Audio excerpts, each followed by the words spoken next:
We're gonna fix up your grandparents' house and turn it into a guest house. Your parents' house is pretty much ours now, isn't it? Then, the in-laws joined in with their comments.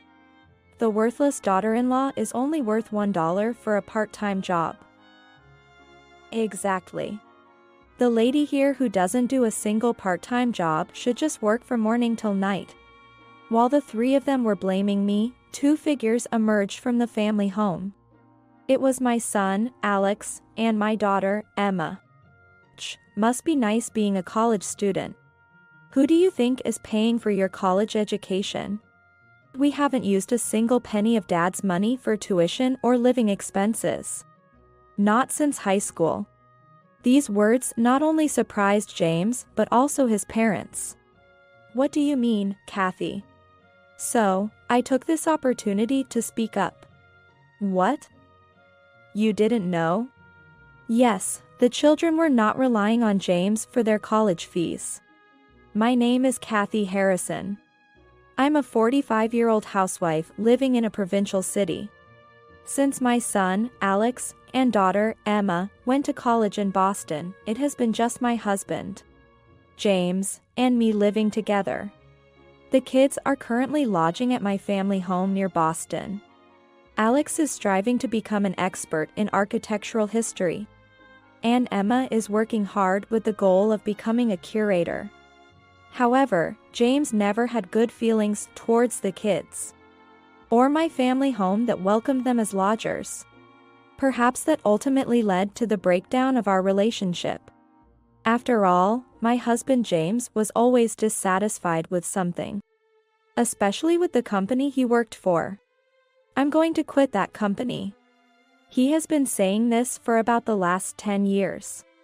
James works at a regional sales office of the company I used to work for. After we got married, he transferred to the sales office in the state where his parents lived. And these in-laws of mine, we never really got along. The in-laws' home is somewhat far from our workplace.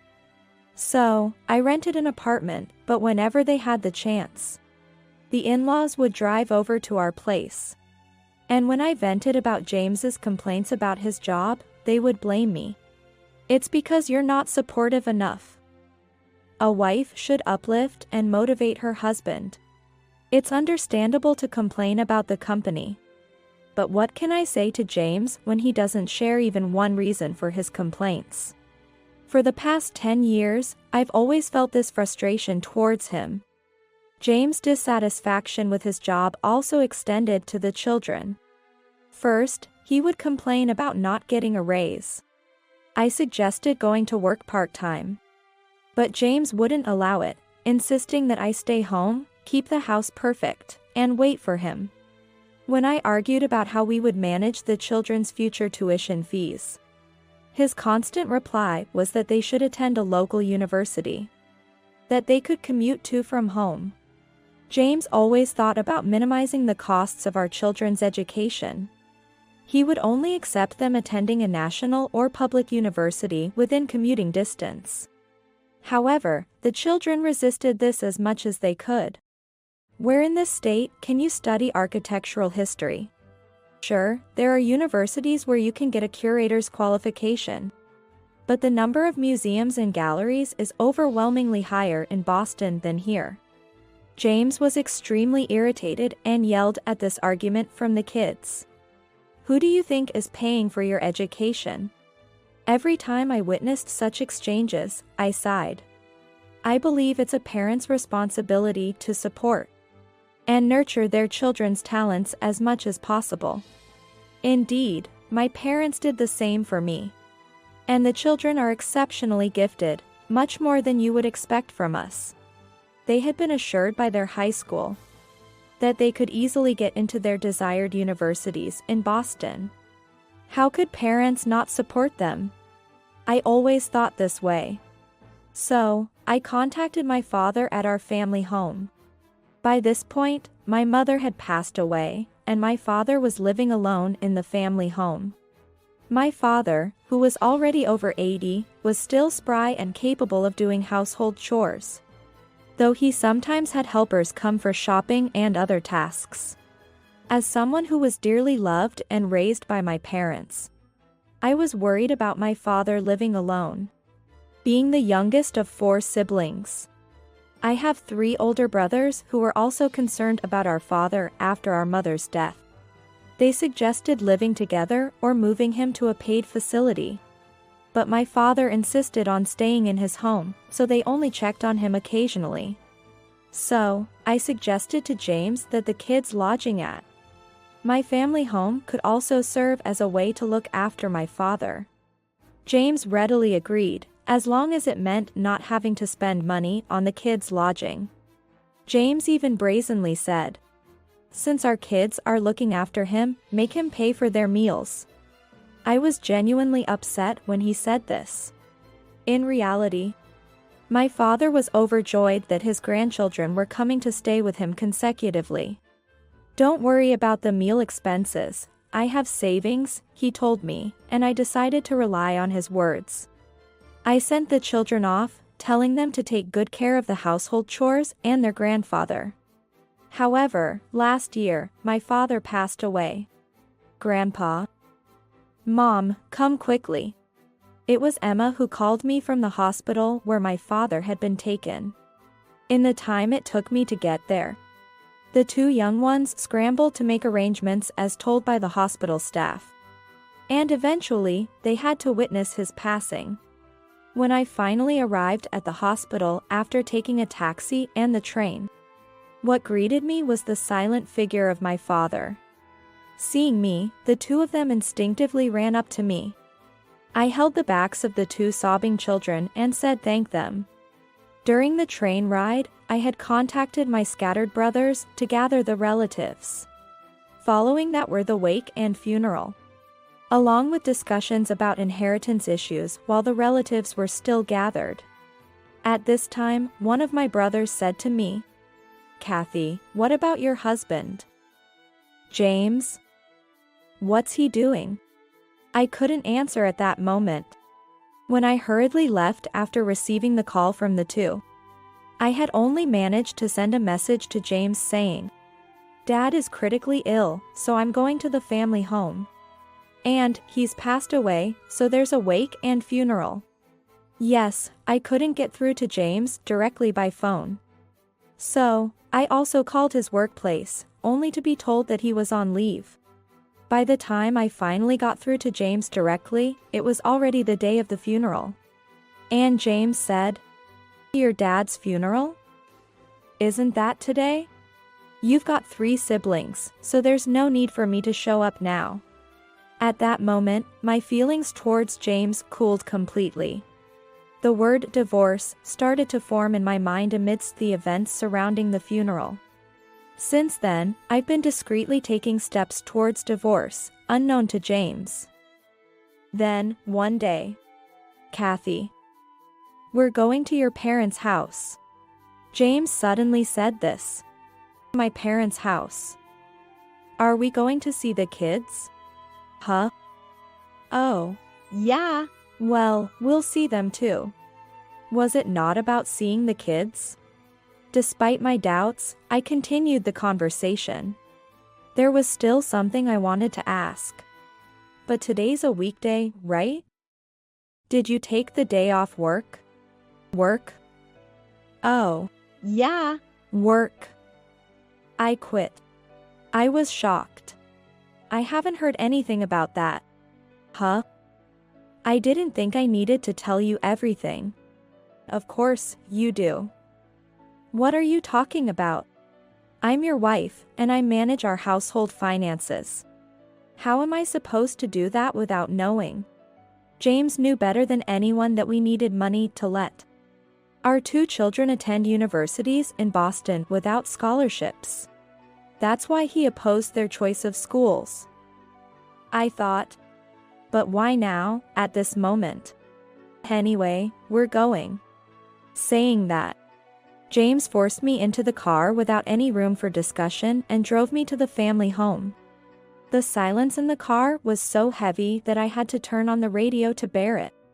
There was no conversation even at the rest stop on the way. When we arrived at the family home in the afternoon and parked the car on the driveway, I noticed a car that looked familiar already parked there. Not only that, vans and light trucks with the logos of interior construction companies were also there. What on earth was happening at my family home? You're late, James. We've been waiting forever. As I was about to check the license plates, I heard their voices. Steve, Monica, why are you here? What, James, you haven't told her yet? Kathy is a bit slow to catch on, so you have to spell it out for her. Slow to catch on. How many times had they said that to me? I had been told so often in the past. That's why, even the way of speaking that used to be natural for me, I had adjusted to fit these people. And I thought they had stopped saying it lately, but why bring it up now? What is going on? What are you planning to do? You've been quiet all this time. If I told you, you'd make a fuss, right? Something I'd make a fuss about? So you kept quiet on purpose? You really are clueless. Saying that, James gestured towards my family home. We're gonna fix up your grandparents' house and turn it into a guest house. What? What was this man talking about? That's why you're so clueless. Your family home is ours now, right? We're going to use it for a guest house for foreigners. I wasn't informed about this. Of course, you weren't.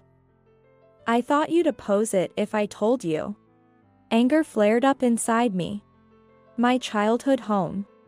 A home lovingly maintained and passed down by my parents from their parents.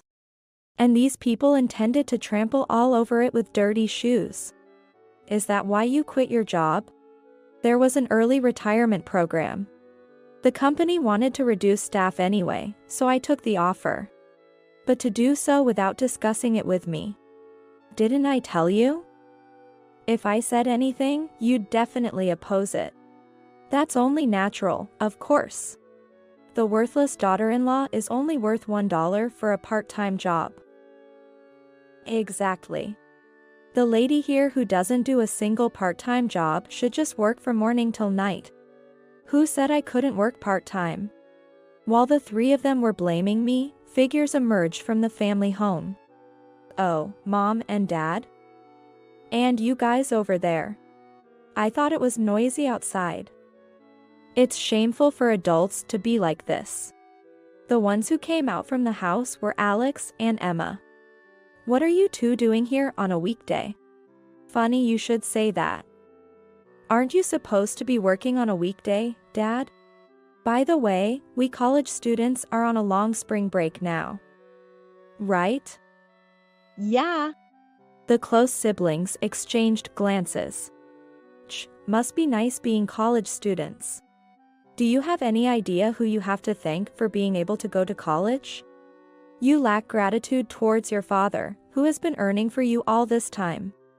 The two children suddenly burst into laughter as if they couldn't help it. Hey, what's so funny? Oh?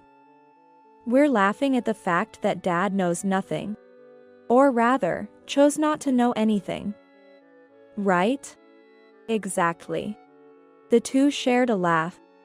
We might have depended on Dad for high school, but for college, we haven't used a single penny of Dad's money for tuition or living expenses. In fact, we'd be happy to pay back everything down to the last cent if you'd like. What did you say? These words surprised not only James, but also the in-laws. What do you mean, Kathy? That's when I took the opportunity to speak up. What? You didn't know? What's with that tone? I'm saying you didn't know. The kids have been paying for their college expenses out of their own accounts. All three of them opened their mouths in surprise. Well, I myself didn't know until very recently. Standing and talking in the yard is tiring. Why don't we go inside for now? With a look of mild annoyance, Alex gestured for us to come inside. But Alex, they're working inside, what should we do? We can go somewhere they're not working, right? Then, the kitchen. The kids, who knew this house better than anyone, quickly went inside, gesturing for us to follow. In the meantime, I glanced through the open glass doors of the veranda. Lined up shoes, blue tarps, and various cables indicated ongoing work. Though there was no sound of machinery. Only the faint signs of people moving could be heard. Oh, they've already started working, haven't they? No matter what you say, the one who acts first wins. The in-laws looked pleased as they observed this. And James snorted through his nose at me, as if to mock.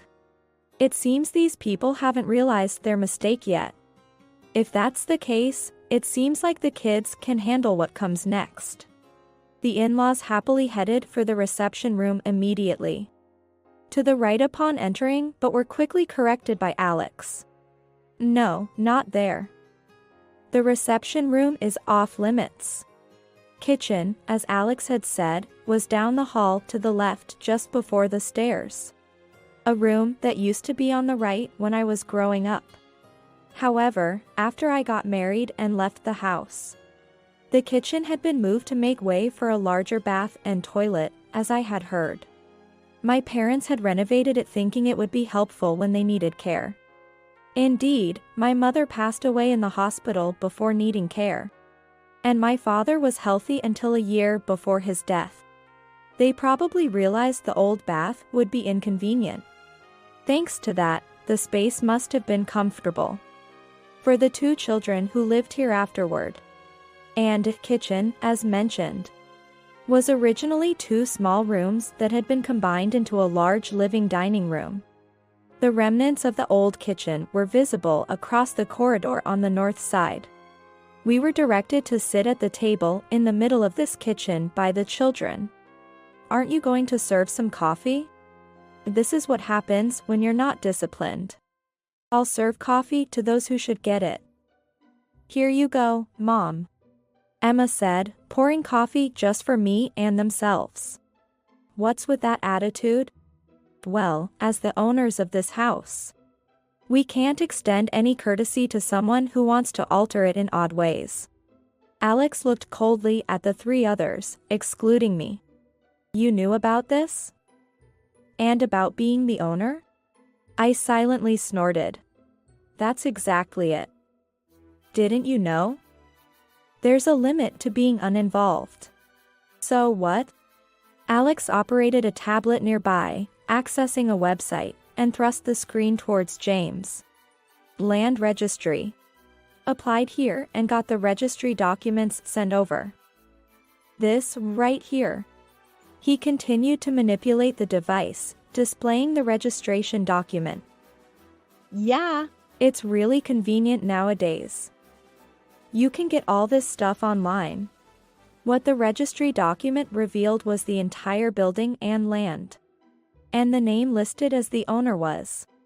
Your name is on the ownership? With a trembling voice, James looked up at Alex and murmured. Yeah. Grandpa left this house and land, along with enough money to manage it and cover our college expenses, to Emma and me. You didn't know because you didn't come to the funeral, Dad. James groaned. Why didn't you tell me something so important? Well, the reason you're here now is proof enough, isn't it? While placing a glass of water in front of them, Emma said. Turning this precious house into a guest house? What are you talking about? Do you guys even realize the architectural historical value of this house? I bet you don't. What are you, a young upstart, getting all high and mighty? When I was young, there were plenty of houses like this. Plenty when you were young, huh? But they're not around anymore, are they? Alex casually turned his head around. That transom over there. Do you know its value? The area they referred to was originally 2 guest rooms, with the transom left intact. Beautiful craftsmanship remains between what used to be 2 rooms. And I bet you don't even understand why the kitchen was modernized to face south. Saying that, they stood up as if inviting us to follow. I quickly stood as well, immediately understanding what the kids wanted to say. Alex and Emma headed towards one of the 3 rooms across the middle corridor. and slid open the door. "Oh, what's up, Alex?" A man, who had been climbing a ladder over a blue sheet, greeted us. The door to the connecting rooms were all open, revealing several young people in jumpsuits working with measuring instruments and small brushes. "Professor, could you please drill into these people the value of this house?" "Oh?" With a hearty well, the person referred to as the professor climbed down from the ladder. "Ah. Are you the guys planning to remodel this place into a modern-style room without permission?" Referring to them as a "you guys," the in-laws' temples visibly twitched. "That's right. We brought them all together, so please, Professor, give them a proper lecture." The professor approached us with an unmistakably gleeful look. "Well, nice to meet you. I'm the seminar advisor for Alex." "Seminar advisor? I do hold such a title, yes." The business card the professor handed out had his title as the head of the architecture department at Alex's university. "That professor is." "Ah." When he eagerly joined my seminar, I heard about this house. Upon further inquiry, isn't it a corridor-style house built during the old era? Huh? Just an old, common house, right? Old-fashioned. I can't let that comment go. The professor smiled and stepped forward. "Do you understand the value of this lighting?" Everyone looked up simultaneously. "It's just a round light cover, isn't it? With some strange pattern." "Oh dear, you're not aware that this pattern is Art Nouveau." From there, the professor had the floor.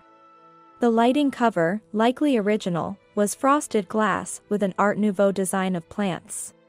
The glass in the middle of the window frame facing outside had Art Deco geometric patterns. And some exterior glass doors also featured cutting-edge designs of the time. What's marvelous is that these are still beautifully preserved today. What's so special about that? Do you know where you are? The professor tilted his head as if to say, "You don't know, do you?" We are somewhat away, but still within Boston. How important it is that a wooden single-story building has maintained its original form through the turbulent old periods. And then, Emma moved on to the next room. "John, please explain this part too." The three of them looked puzzled. Emma had called out to a young man who was meticulously cleaning around the alcove with a feather duster and cotton swabs. "Yeah, I'm a curator at a museum. Since I'm an alumnus of Emma's university, well, I guess I'm a senior." Now a curator, another profession unfamiliar to the three, had joined the scene, surprising them. "This house is truly a treasure trove." "Huh?" "Yes, the rightful owners here decided it's important to preserve. So they're donating it to the museum. Look, this vase, for example." The curator pointed to a vase displayed at the end of the middle corridor. "What's this?" "It's beautifully patterned but quite dirty, isn't it?" "Well, it's a bit dirty, yes. It's from China's Ming Dynasty. The beauty of this plant-patterned firing. Magnificent. China's Ming Dynasty." It seemed he didn't grasp the significance at once. "To put it simply, it's over 500 years old." I interrupted.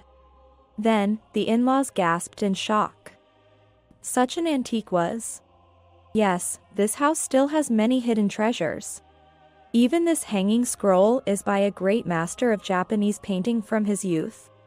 Known to exist but never found until now. The mother-in-law shrieked in disbelief. Indeed, the previous generations collected these treasures, surviving through turbulent times. James suddenly realized something. "Emma, you're donating it to a museum." "Yes. We can't risk such valuable items being destroyed carelessly." "Idiot. If they're worth something, why wouldn't you sell them for money?" Emma sighed deeply. This is exactly why we never told you, despite Grandpa talking about it.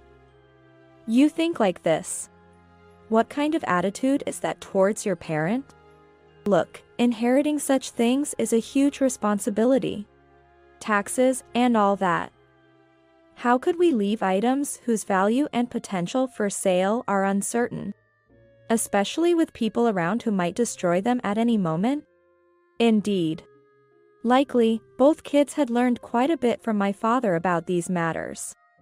By the way, I heard about the remodeling request for this house from one of our graduates. Professor interjected again. Isn't that a leak of client information? James countered that. Well, he's not wrong in that regard.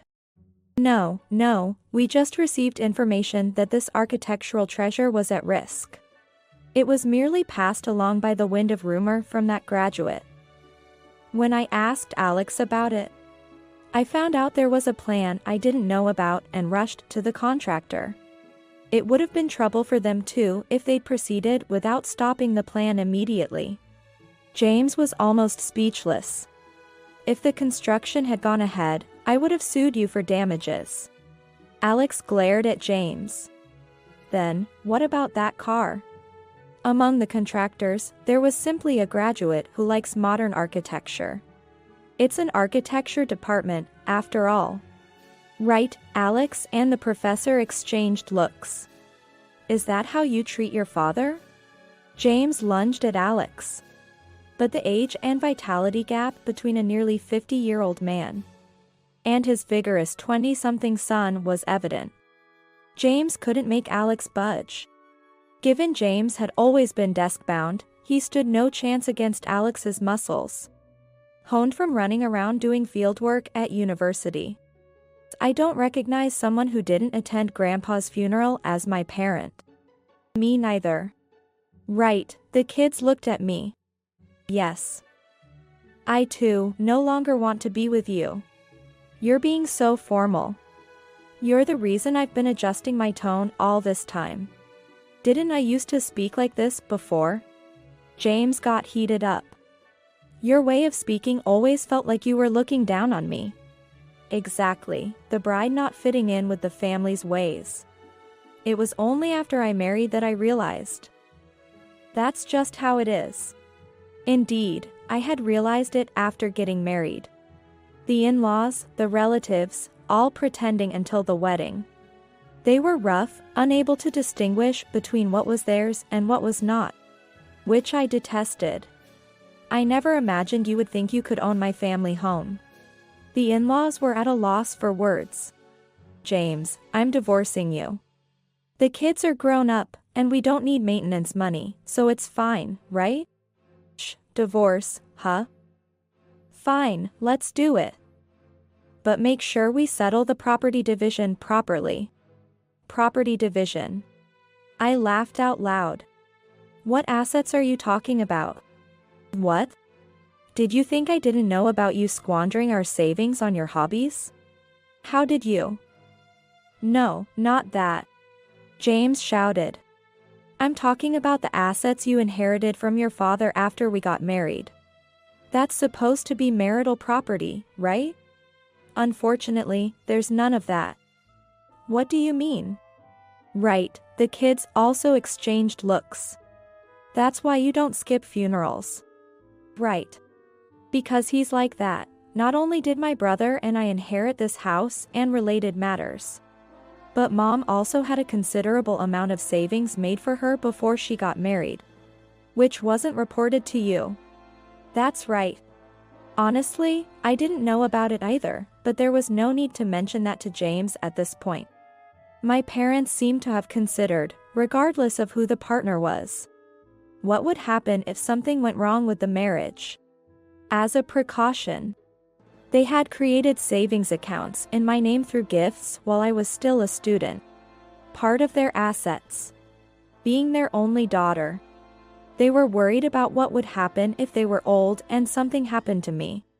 That's why, after consulting with my much older brothers, they had divided a significant sum in advance.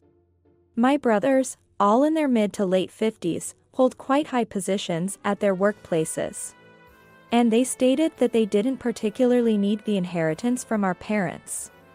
I was indeed surprised when, after the funeral, they told me, "Your husband is a bit unreliable, so be careful." That also became a trigger for me to investigate what James was doing. After all, you were not just quitting, you were fired, right? I played a recording of the conversation with his boss from the day of the funeral. I thought it might come in handy at the right time. "Way to go, Mom," the kids chimed in. So that's why we've been getting parcels here recently. What do you mean? Oh, there was also a message. From the escort girl you went on vacation with while you were on leave. I played a recording from my smartphone.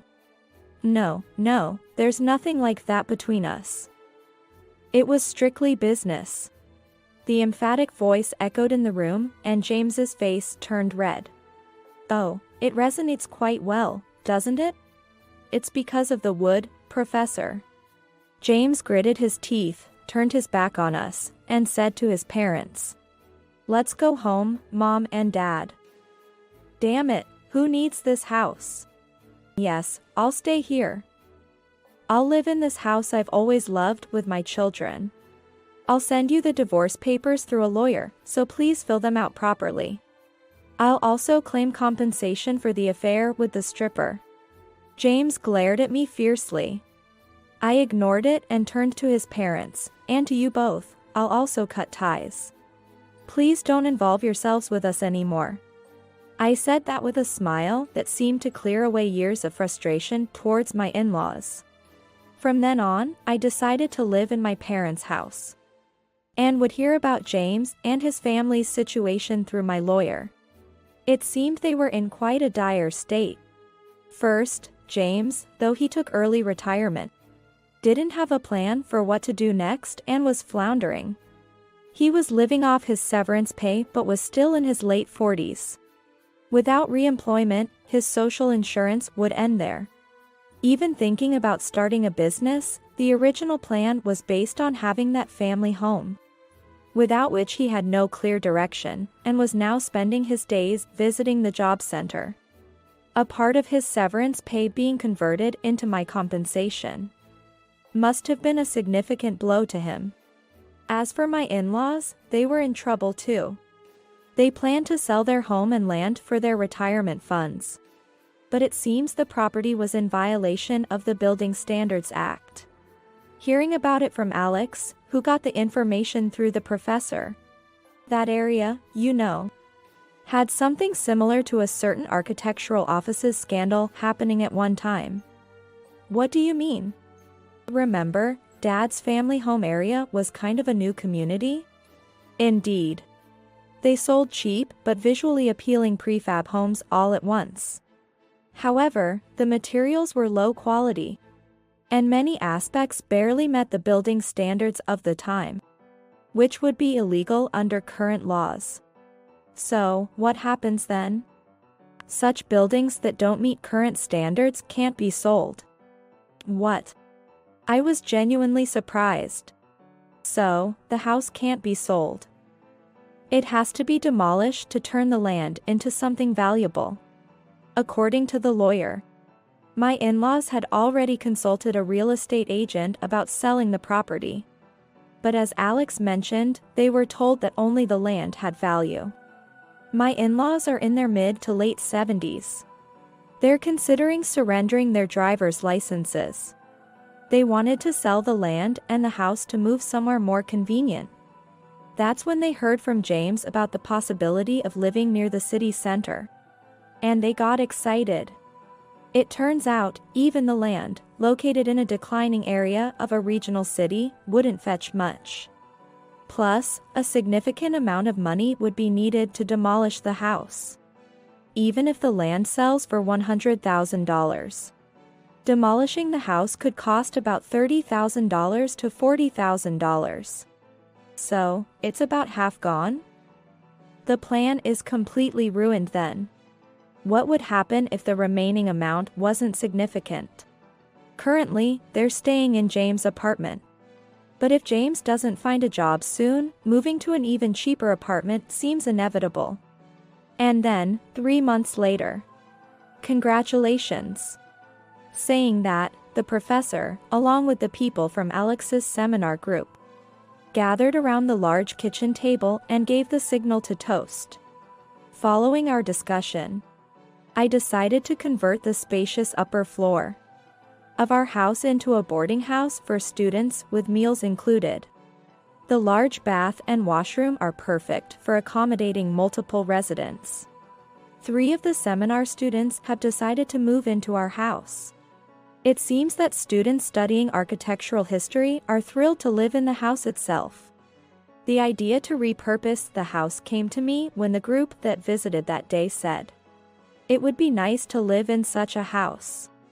My former husband, James, had suggested turning it into a guest house. The idea of repurposing the large house wasn't bad in itself. It was all about how it was used. If James had suggested using the house almost as it was, I might have considered it. However, he did not think so. He only wanted to follow the trend. What could happen to this precious house if it was opened up as such a place? But hosting students who love historical architecture isn't such a bad idea. For me, having been a full-time homemaker for over 20 years, it's not a bad way to start anew. And there are still treasures to be found, Emma said. I hadn't paid much attention, but the house also has a basement, where unexplored items still reside. With the curator moving in, the combination of fun and study will likely continue in the future. I plan to live happily in this nostalgic house for as long as possible.